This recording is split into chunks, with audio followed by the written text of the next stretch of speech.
વધુ એક સમાચાર બનાસકાંઠાથી છે। સુઈ ગામમાં વરસાદી આફત બાદ હાલાકી યથાવત છે। વરસાદી તબાહી બાદ અનેક ગૌશાળાઓની દયનીય હાલત છે। નેસડા ગોલબ ગામમાં આવેલ ભારેશ્વર ગૌશાળામાં 40 ગાયોના મોત થઈ ગયા। ગૌશાળા સુધી પહોંચતા રસ્તા ધોવાઈ ગયા। પૂરના પાણીમાં ગાયોને ઘાસચારો પણ બરબાદ થઈ ગયો। સરકાર ઝડપથી અને યોગ્ય સહાય કરે તેવી સંચાલકોની માંગ। ભારેશ્વર ગૌશાળામાં હાલ 350થી વધારે ગાયો છે, ત્યારે તેમના માટે સત્વરે વ્યવસ્થા કરવામાં આવે તેવી સ્થાનિકોની માંગ છે।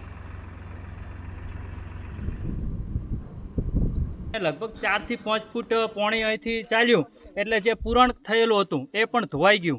1.5 કિલોમીટર જે રસ્તો હતો એ પણ ધોવાઈ ગયો। અહીં આવવાનું મુશ્કેલ થઈ ગયું। અહીં જે ઘાસચારો હતો એ પણ તણાઈ ગયો। જે દાણ હતું એ પણ તણાઈ ગયું।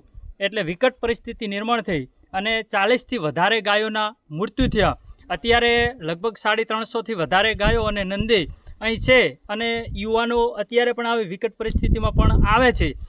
ગૌશાળામાં લાખો રૂપિયાનું નુકસાન છે। બધો ઘાસચારો ખૂબ પડ્યો તો દાણ બધું તણાઈ ગયું, ખેંચાઈ ગયું।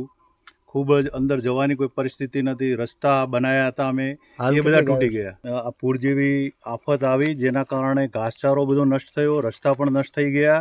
તો સરકારને અમારી નમ્ર વિનંતી છે કે અમને એ બાબતે વળતર આપે અને ગાયોને જીવાડવા માટે કંઈક સહાય આપે।